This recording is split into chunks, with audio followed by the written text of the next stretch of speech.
Meron nung kasing mga nagtatanong, paano natin magagawa yung pagkakaisa? Yun nakaupo, yun nga ang hindi nakikipagkaisa, di ba? Baliktad nga sila eh.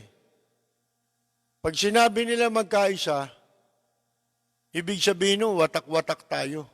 Magwatak-watak tayo. Bakit? Kasi sila unang lumalabag sa pagkakaisa. Kahit naman dyan sa pinatutupad na lockdown, di ba? Sino mga lumabag dyan? Mga taga-gobyerno, di ba? Oh. Paano nating mapapalitan? Sabing ganon.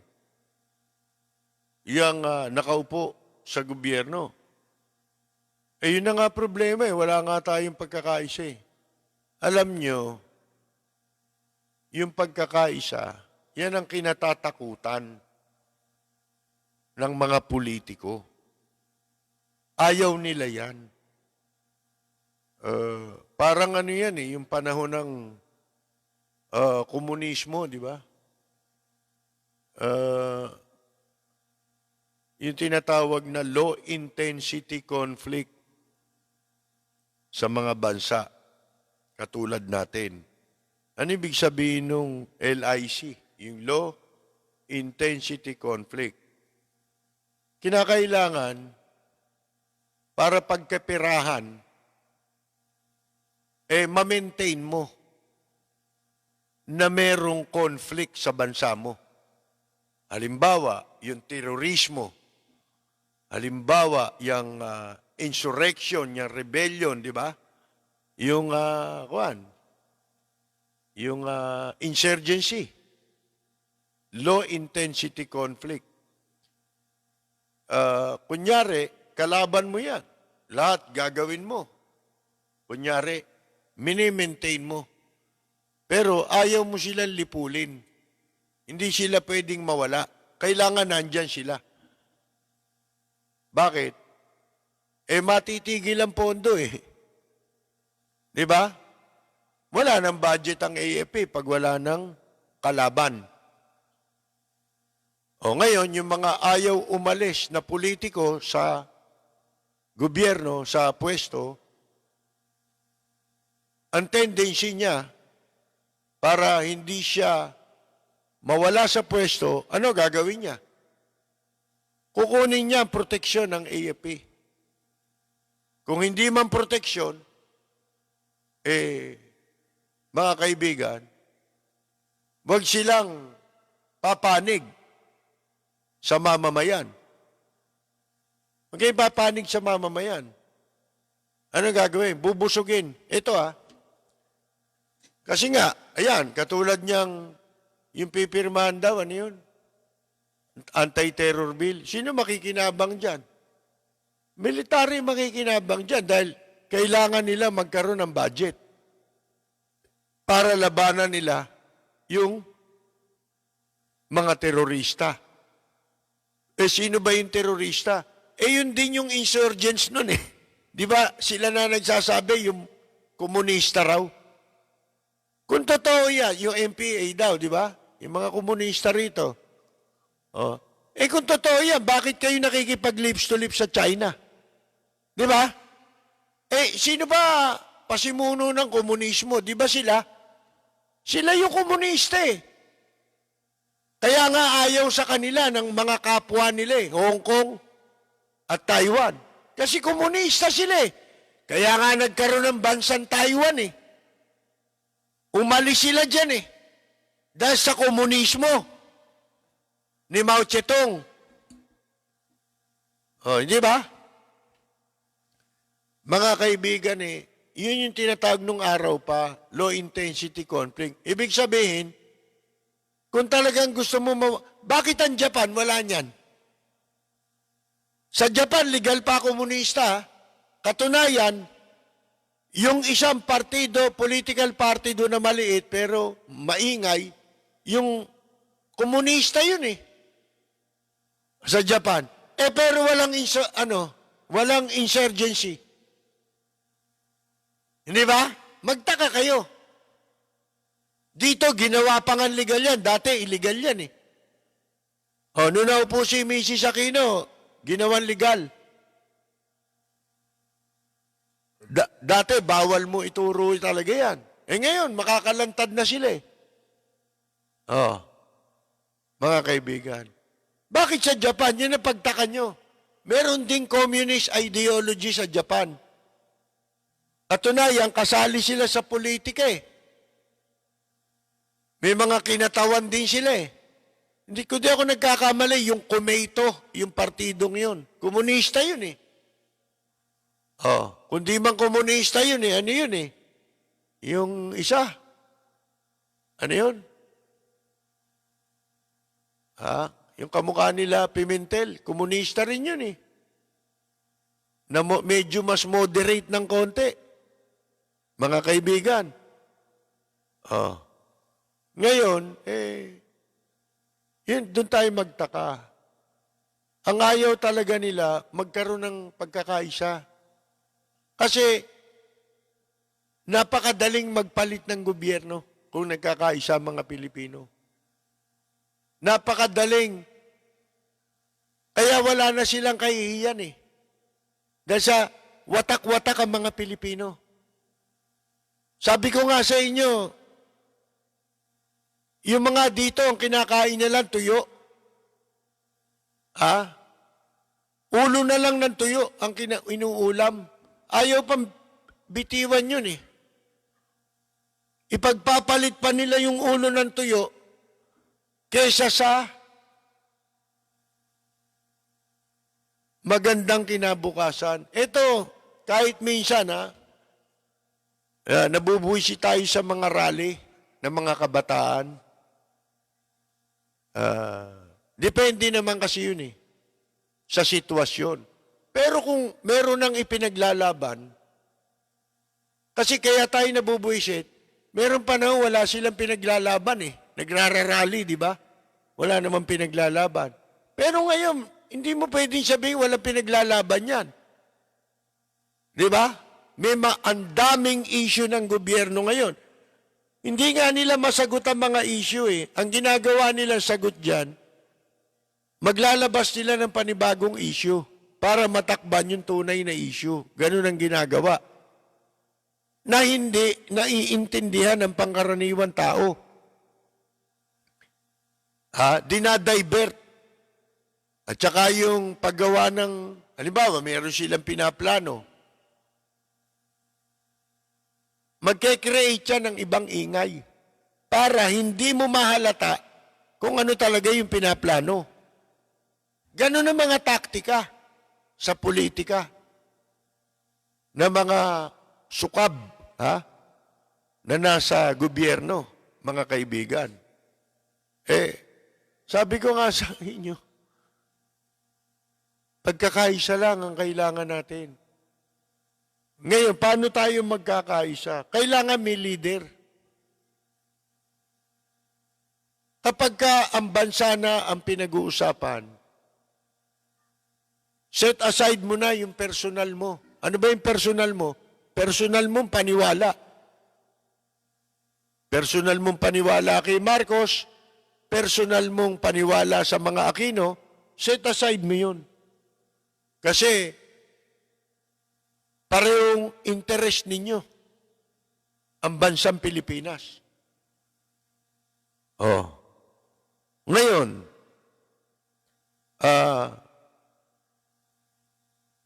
sabi nga united we stand, divided we fall.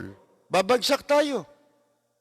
At pag bumagsak tayo, tsaka mo masasabi, alam mo, sa panahon din ng mga tumatayong mga nagtatanggol sa bayan, nagsasalita para sa bayan. Sa panahon na wala ng boses, wala ng, lahat bahagang buntot na tumindig at magsalita. Ganyan din naman ang panahon nila Rizal nila Bonifacio mga kaibigan Ganyan din naman ang mga Pilipino noon eh. Nung malapit na yung tagumpay, tsaka lang naglabasan eh. Sisisihin ka pa nga niyan eh. Ha? Mga kaibigan, sisisihin ka pa sa una eh. Di ba? Ikaw pa pasasamain eh.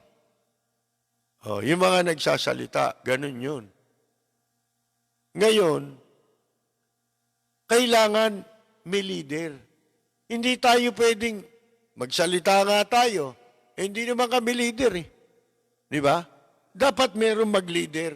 At yung magli-leader na yon, dapat ibang-iba siya. Kumpara mo kay Presidente Duterte. Dapat kabaliktaran ka ng lahat ng yun. Si Presidente Duterte, divisive. Bakit ba si Mrs. Aquino hindi nagkaroon ng katahimikan sa kanyang panahon? Sapagkat naging divisive sila.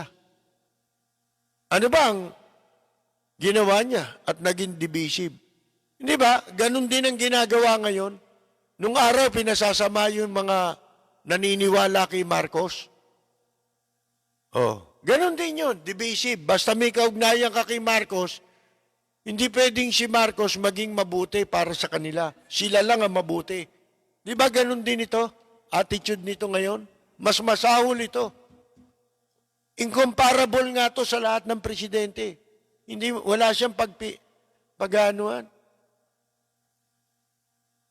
Yung, ang tawag mo rito, yung pagkukumparahan.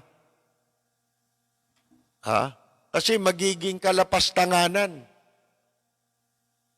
sa sino mang leader ang ikumpara siya. Para mo nila pastangan yung pagkukumparahan mo sa kanya. Mga kaibig, ultimo kay Hitler, hindi pwede. Bakit? Si Hitler, mahal niya, mamamayan niya. Ang nililipol niya, ibang tao, ibang lahi. Pero yung lahi niya, mahal niya. Hindi niya nilipol ang sarili niyang mamamayan. Ito, COVID-19, magpapadala ka ng sundalo. Bakit? May tangke pa. Hindi bale. Okay yun, naiintindihan natin yung sundalo, yung presence, para ika nga Sabi ko nga sa inyo, yung sundalo, yung pulis, yan yung symbol ng gobyerno di ba? Na meron tayong gobyerno. Kaso wala naman tayong digmaan, ba't may tangke? Ano ba purpose nyo?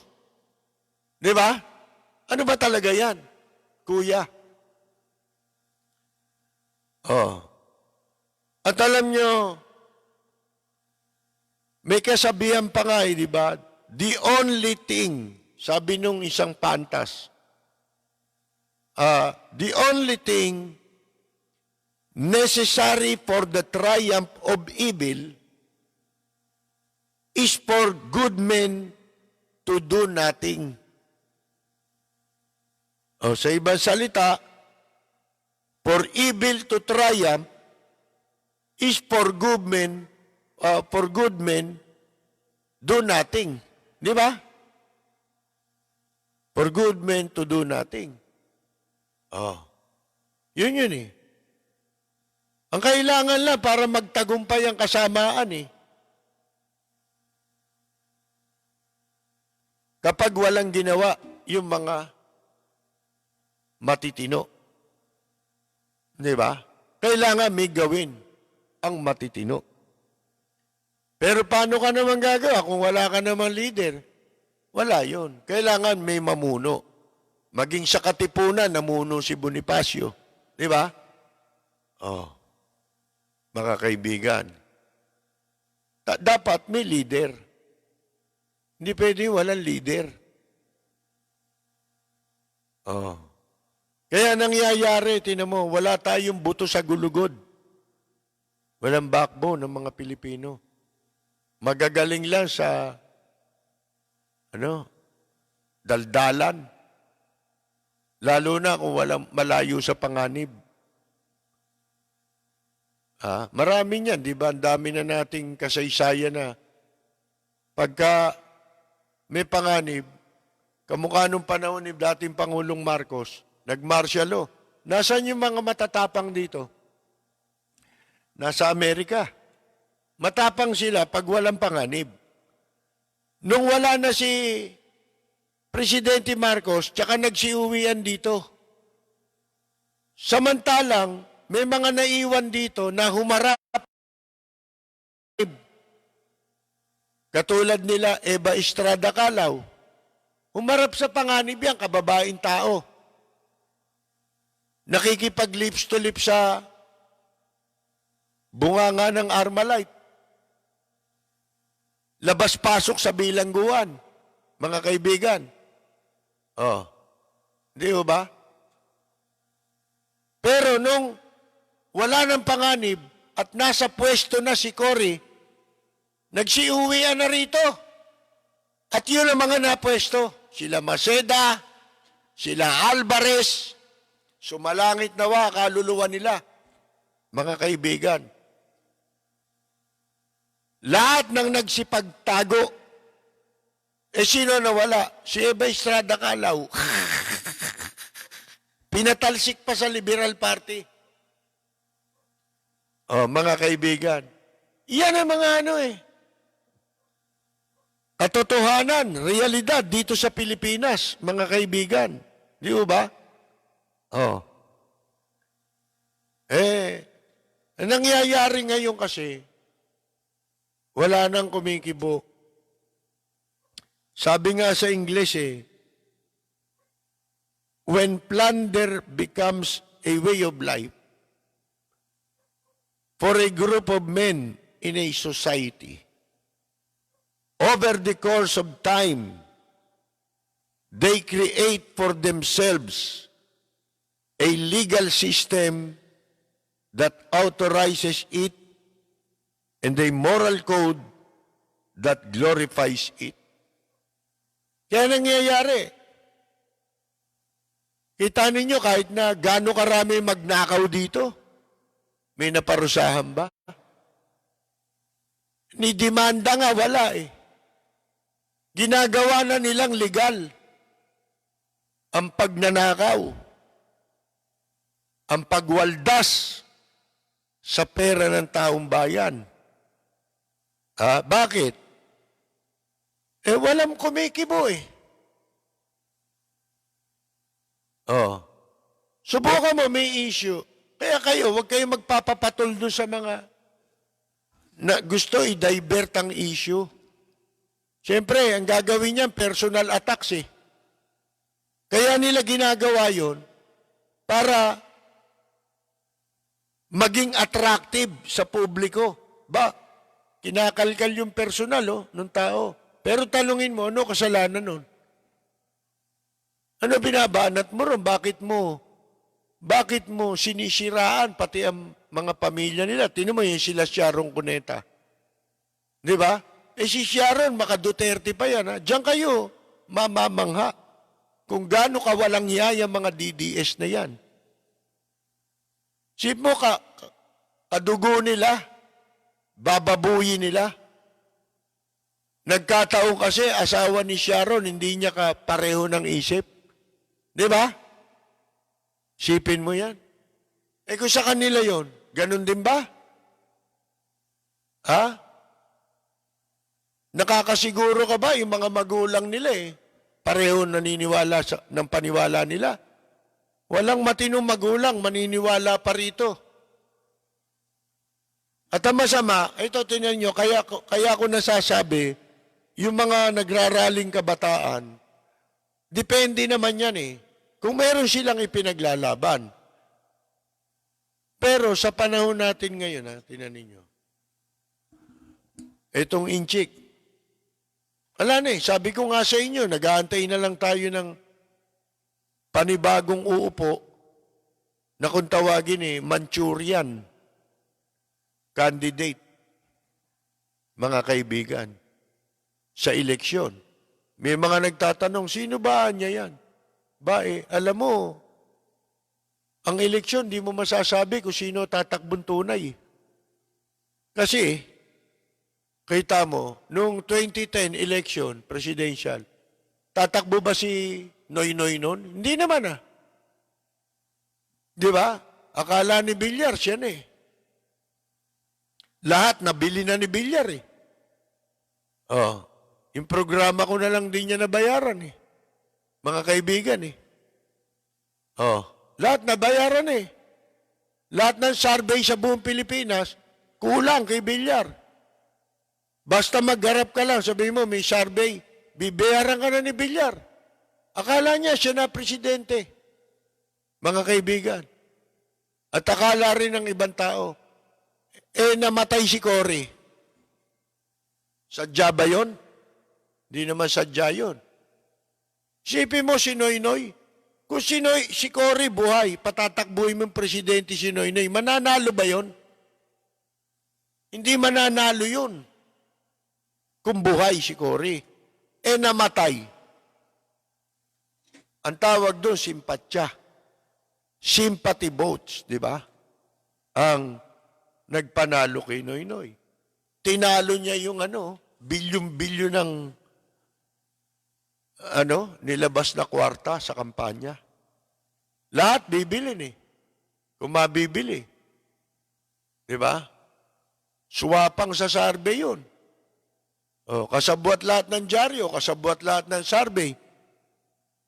Yung survey niya, yung survey ng mga survey, tapos na. Ha? Isa-isa lang nilang nilalabas sa media. Ilalabas ng grupo ni Villar. May tatakbo, labas mo itong survey. Nasa kanya na lahat yun eh. Naka-imbak na yun eh. Kaya hindi totoo yung survey eh. Ang purpose lang ng survey ay manlin lang ng tao na mahihikayat nilang iboto sila. Nililin lang yung epektong bandwagon effect, di ba? Sasabihin bakit? Boboto pa ako ng iba, ito pala malakas. Hindi niya inalam kung totoo yung survey o hindi. Unang-una, walang totoong survey dito. Maliban sa survey ng produkto. Di ba? Di siyempre, negosyo yan eh. Alamin mo kung kumikita ka para pag hindi ka na kumikita, sasara mo na yung negosyo mo. O kaya babaguhin mo na. Di ba? Yun lang ang magiging totoong survey. Pero sa politika, dapat nga pinagbabawal yan eh. Bakit? Deception yan eh. Panloloko yan eh. Di ba? Noong nakaraang eleksyon, di ba? Hindi naman kasali yan si Presidente Duterte sa mga mananalong kandidato, leading. Siya yung pinakakulelat, di ba? Bakit nag-iba? Sa ibang araw, pag-uusapan natin yan eh. Yung kalokohan na nung itong nakaraan lalo, di ba? Masyadong garapal talaga. Sabi ko sa inyo survey, Smartmatic, Comelec, media. Sabuatan yan. Dapat pagbawal mo yung survey sa politika. Especially during election period. Pagpasok ng election period, mga 1 taon yata yun, di ba? Election period ka na, o kulang 1 taon. O 6 months, gano'n, di ba? Babawal na yan. Bakit? Makakapanloko yan eh. Ba't mo naman nasabing makapanloloko yan? Hindi naman totoong nag-survey yan eh. Katunayan eh, gaano katagal na yung SWS na yan, tsaka yung Pulse Asia na yan. Pero nunca, wala pa ako nakita naglakad dyan, may naka-uniforme, SWS. MWSS meron. Pero SWS wala.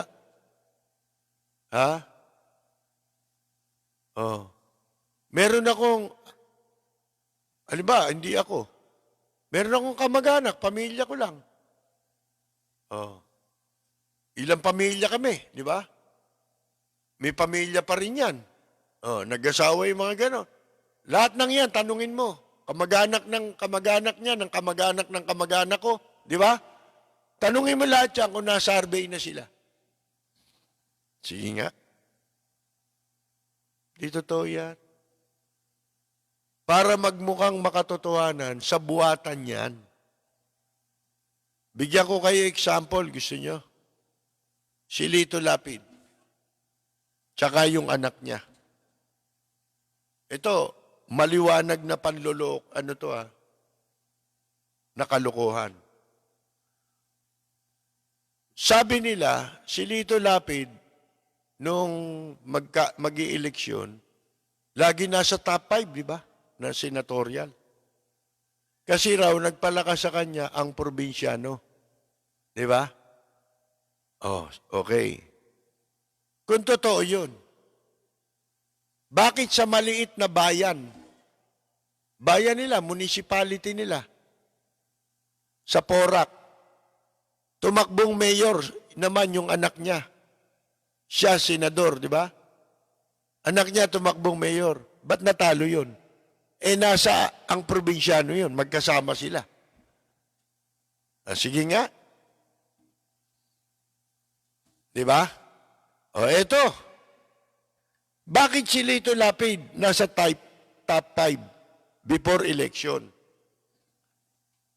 Pero, pagkatapos ng eleksyon, sa resulta ng eleksyon, bumaba pa siya. Number 8 yata, 7, 8, 9, ganun ang number niya.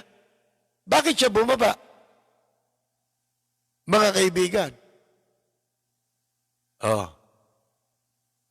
Hindi pa wala pa yung, nung sinasurvey siya na nasa number 5 siya, magic 5, wala pa yung black voting decision ng black voting. Kasama siya pala sa black voting. Bakit nung ibinoto siya, bumagsak pa ang bilang niya? Doon ka magtaka. Sige nga. Paano nyo paliliwanag yan? Di ba? Wala ho yan. Unang-una, smartmatic. Dayuhan, makikialam sa eleksyon natin. Sarili nating kasarinlan yun eh. Yung pagboto. Hindi ba? Na walang pwedeng manghimasok sa atin. Pagdating sa magpapasya tayo kung sino ang dapat na manungkulan sa gobyerno. Mga kaibigan. Hindi dapat, ba't pinayagan? Sabihin na naman nila, hindi naman sa panahon, ba't sa panahon nyo? Pinapayagan nyo. Yan ang sakit nito itong administrasyon. Hindi, minana lang namin sa nagdaang administrasyon. Ba't mo pinagpatuloy? Bakit? Makikinabang ka na. Kaya sabi ko nga sa inyo kaya walang napakulong ito sa pagnanakaw.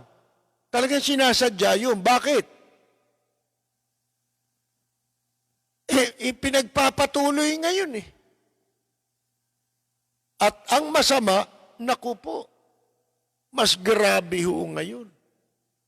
At least sa nakaraan, nakapagpakita pa ng may naipakulong At nakalaya dito sa administrasyon.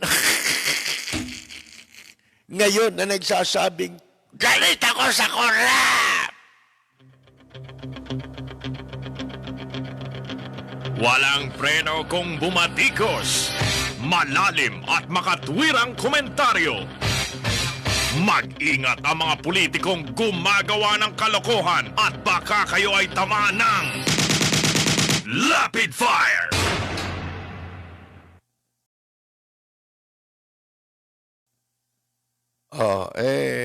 Ano pa ba yung balita rito?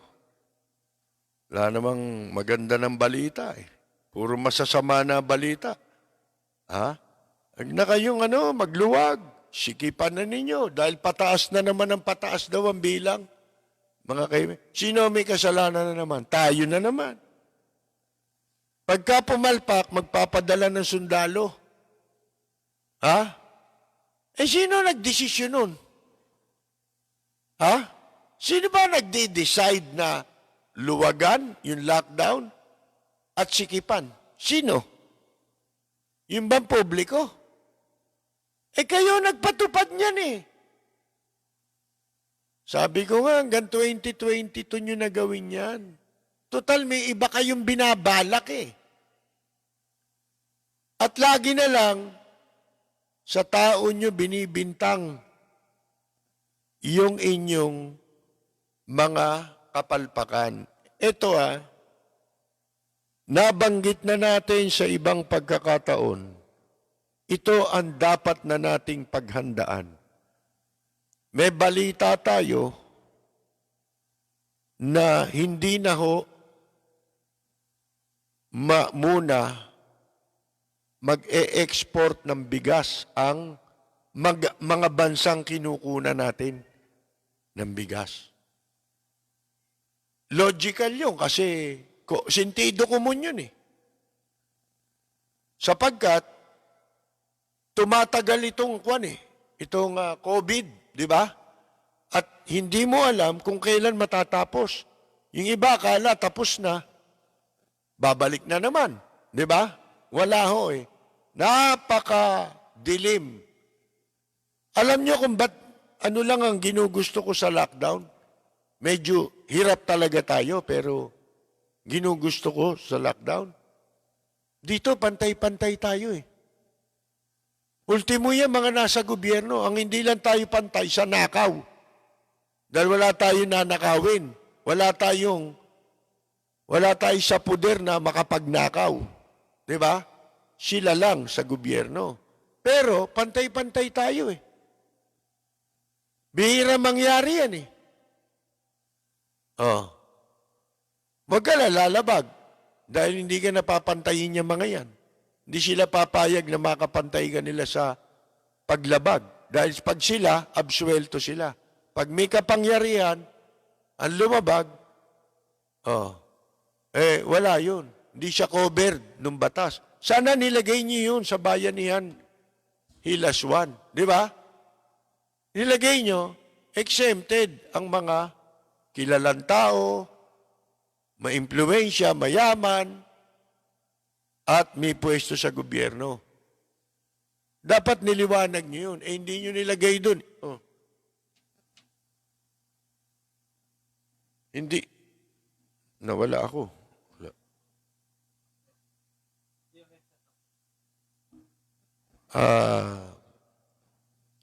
Ano yun? Yung sinasabi ko? Nilagay dapat, sa batas dapat, maliwanag na isinama. Ito nga, matagal ko na sinasabi nung bago pa ito mag-lockdown. Kasi nga, 1 buwan at kalahati, katulad ng sinabi ni Dr. Liachon, ako 1 buwan at kalahati pa bago idiniklara yung lockdown na yan, bago kumilos ang gobyerno, huli na, isa na sa binabanggit natin yung dapat paghandaan yung food security ng bansa natin. Kasi umaasa tayo sa importation eh. Bigas. Alam naman natin, ginagawa nila yan dahil yan pa lang eh. Corruption na yan eh. Anomalya na yan eh. Sipin mo, aasa mo, bigas. Pinakamahalagang staple food dyan, di ba? Bawat lamesa, bawat bahay, yan ang pangunahing kailangan. Bigas. Tapos iaasa mo sa importation, na alam naman natin ginagawa nila yan sapagkat malaki kwarta dyan. Imbes na pondohan ang pagtatanim ng bigas, di ba? pondohan ang mga magsasaka. Ba't pa na ipopondohan niya? Abala lang yan eh. Pautangin mo yan eh. Hindi tayo kikita dyan. Ha? Baka hindi pa tayo mabayaran. Kaya mabayaran ka, kaya hindi. Meron naman tanim eh. Yung tanim ang ano mo dyan eh, pakinabang ng gobyerno dyan eh. Yun ang binabayaran mo bali. Binibigay mo lang yung pera para magtanim siya. Pagka hinarvest yun, gobyerno yun eh. So, wag mo sabihin, hindi ka mababayaran. Pero bakit? Hindi sila kikita. Kung kikita man sila, pakonti-konti. Hindi katulad ng importation, isang gulpe ang kita nila dyan. Pag sinabi mong importation, per metric ton yan. Halimbawa, $2,000 per metric ton ng sipa nila. Ang kickback nila, yung overpriced dyan. Di ba? Mga kaibigan. Ang dali ng pera. Di ba? Lahat na mag-i-import, ay, akin na.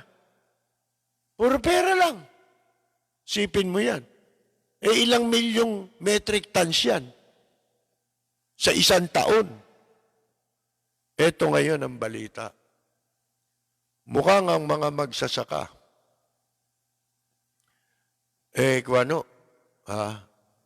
yung sa kanila, wala nang pumapayag ngayon na mag-export muna sa atin ng bigas nila. Yung mga kinukunan natin, Vietnam, Thailand, di ba? Wala munang export.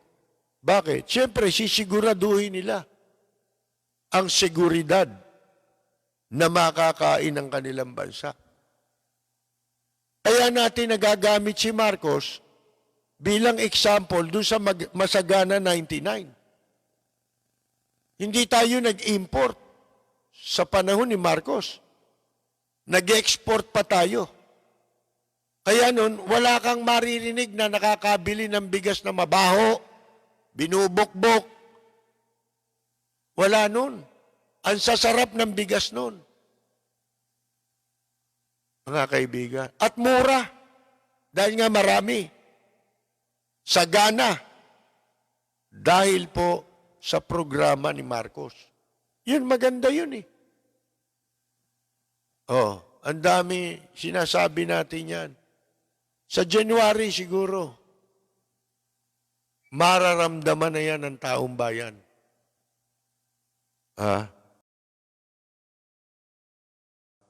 Magbabasa-basa muna tayo ng mga pagbati rito at ng mga kung may reaksyon po.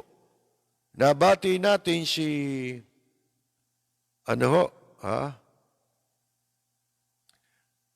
Lin Silawan, yung OFW natin sa Taiwan na ipinagtanggol ng gobyerno ng Taiwan.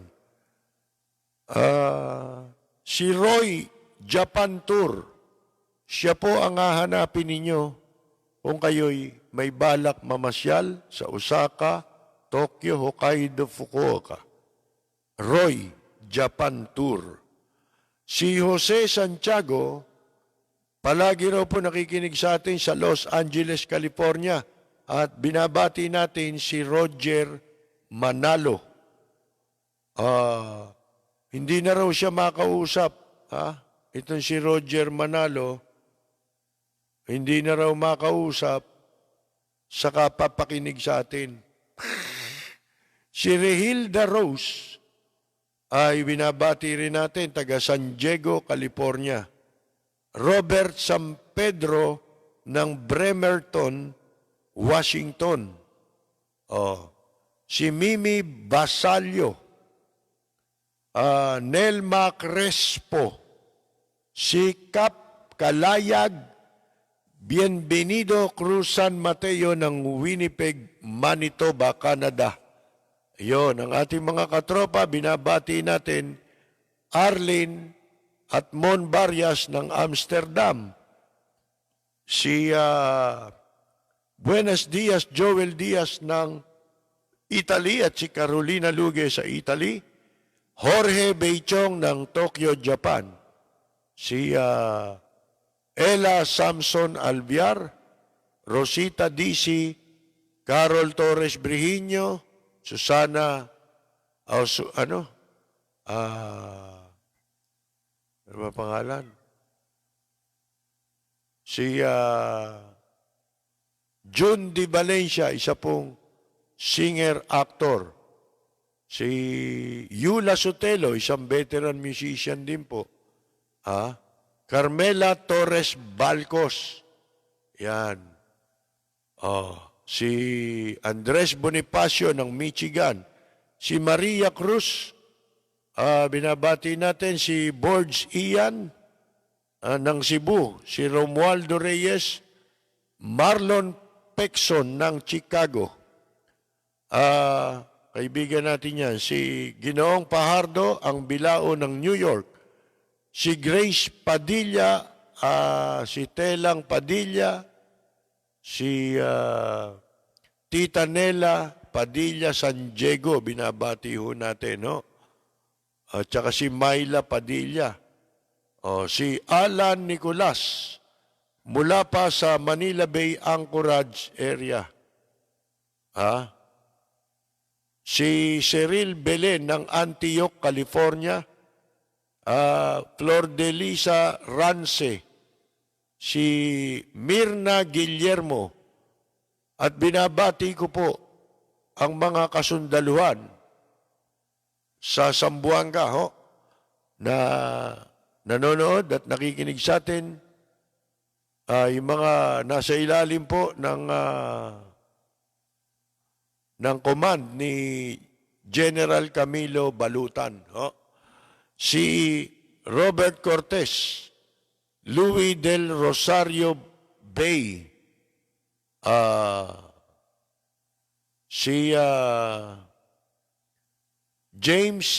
Mata, Cesar D. Soriano, si Concepcion Ison Chulbo, Ricky Alfonso, Freddy Karamat, siyempre si Roxanne Rankin ay binabati ko po ng Florida. Sandali, may hanapin ako dito si Joel Rankin nga pala ay binabati natin, have a safe travel. Si RJ Rivera, Philip Glenn Araw ng QC. Carmela, nabanggit na natin si Carmela. Si Jen Alchanaig, Tony Aguila ng Ontario, Canada. Nanonood kasama si Clotilde at Alberto Aguila. Si Len Mijares, oldies but goodies. Si Ver Garcia, Henry de Leon Esposo, Choy de la Pasión, Gerardo Retirva, Marisa Martinez, ang kaibigan natin si Chito Manalo na dati nating nakasama, isang musician sa Japan, retired na ho siya sa Philippine Airlines. Si Alquiros Cristina, nanonood from Kuwait. Jing Palomo, na musician, at saka ang kanyang husband, si Wilson, sa US of A. Si Russo Feliciano, from Pasadena, California. Si Grace Go. Matagal nating kaibigan yan. Si Bianski Cabs Baren ng Liloan, Cebu. Leia Par Mil, Tina. Christopher Canyalita, Wilson Barayro Karingal, Willie C. Celso Paglingayen Aguilar sa Marbella, Malaga, Spain, nanonood sa atin. Si Placido Corbito, Edwin Angara ng Australia, Lloyda Haruda, Annie Towndrow ng Ireland, nagbabakasyon yata sa Italy ngayon. Si Greg Veluz Jr., Edgardo Lim, Anthony Fardo, Benjamin Anisiete Bautista ng Daly City, California. Kumusta ba ang Daly? Meron pa bang Seramonte Mall dyan na dati ay pwedeng manigarilyo? Parang Harrison Plaza yan na malaki. Oo. Andyan yung mga chismosong Pilipino. Pero hindi, may silbi rin yung mga yun. Ha? Pag may hahanapin ka na bagong salta ka ron, pumunta ka ron, may tumpukan ng mga Pilipino ron. Kwentuhan. Paano mong yung ano rito? Kwentuhan dito, ganun din sa mga kapihan doon, nasa gitna sila. Pag nakausap mo na yun sila, tatanungin mo, kilala nyo ba si ganon? Ba? Madali mo makikita eh. Saan ko ba matatagpuan si ganon? Ba? Yan ang silbi ng mga kababayan nating yun, mga kaibigan. Si Vic Core,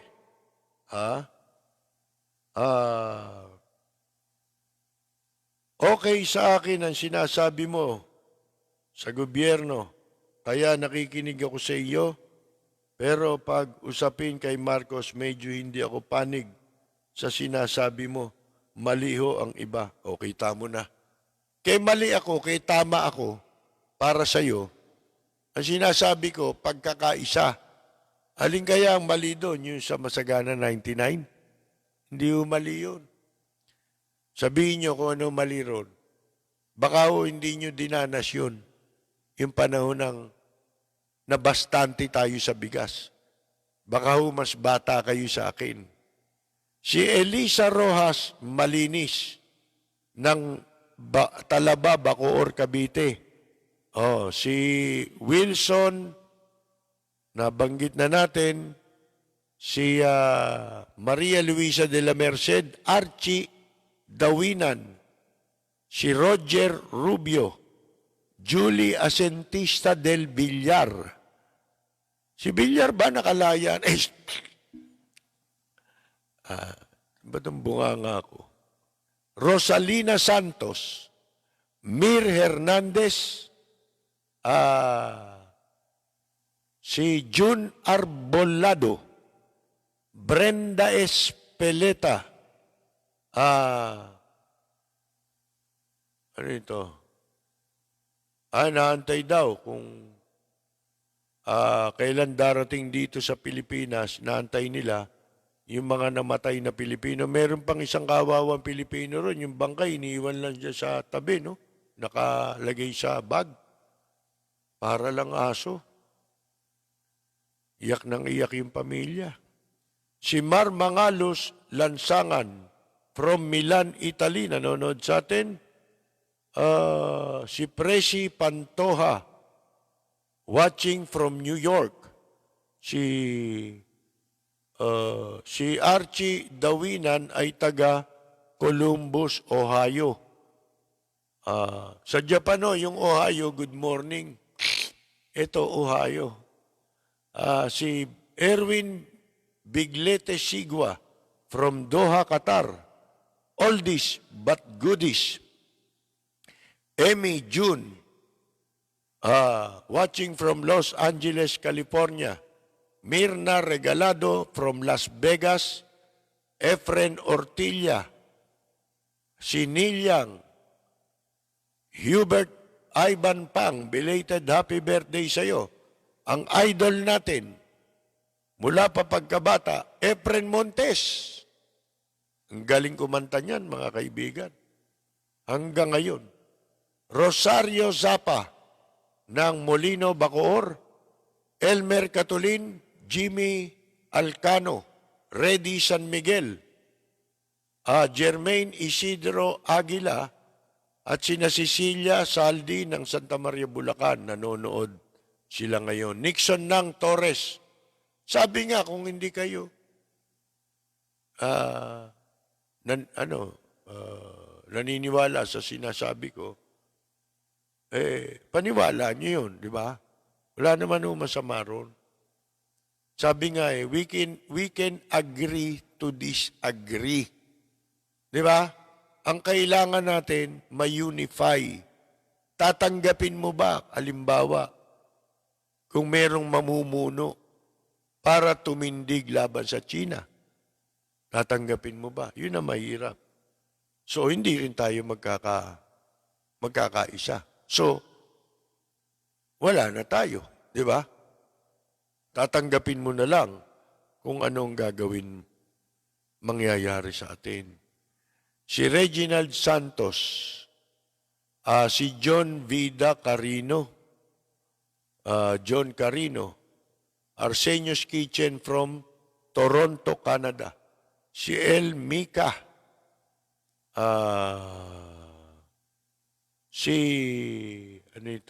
taga-Imus Cavite, ang Galang Family.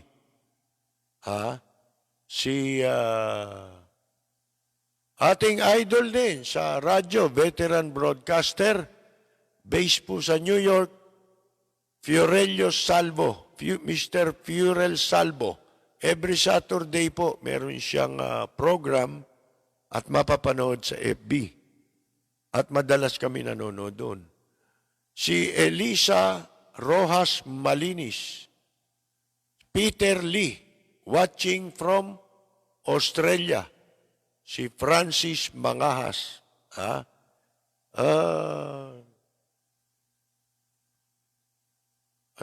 Si Alan Advincula. Si Val Luga. Si John Kim ng Saitama Ken, Japan. Green Guevara. Emi June.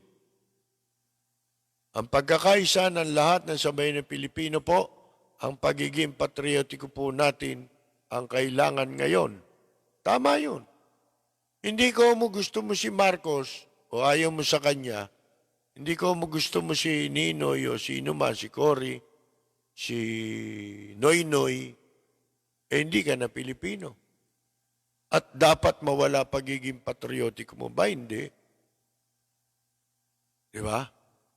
Dapat magkakaisa tayo laban sa China, laban sa interes ng bansa natin, di ba? Yung sino man ang lalapastangan sa ating soberenya, kailangan sama-sama tayo. Si Rolando de la Cruz ng Abu Dhabi, ay binabati natin. Si Teresita Rojas Alera, John Reyes ng Houston, Texas, si Celestino Otome, Rudy Santos, original member ng Horoscope Band, si Lloyd Dantes Casal,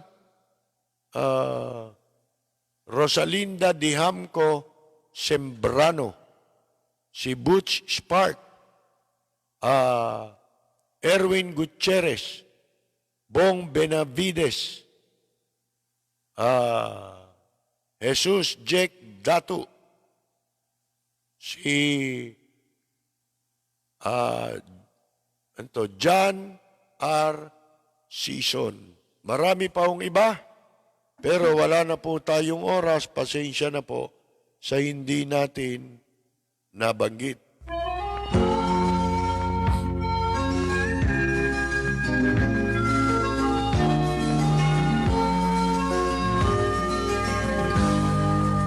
Bayan ko ay isa ang lahi. Dito'y wala ang pagkukunwari. Hindi patagaig, sadyang kilala sa daigdig. May pagkakaisa sa bawat nais. Ang bayan ko'y punong-puno. Mga kaibigan, wala na naman po tayong oras, kaya dyan po tayo pansamantalang muling magpapaalam. Tayo po ay magbabalik bukas sa ganap na alas 10 ng gabi hanggang alas 12 ng hating gabi sa palatuntunang Lapid Fire dito po sa Liberty Radio. Sa bayan ko, lahat kami pantay-pantay. Maraming salamat at Magandang Yumaga! Mike Defensor Sipsip Puto. Nagmamahal sa'yo.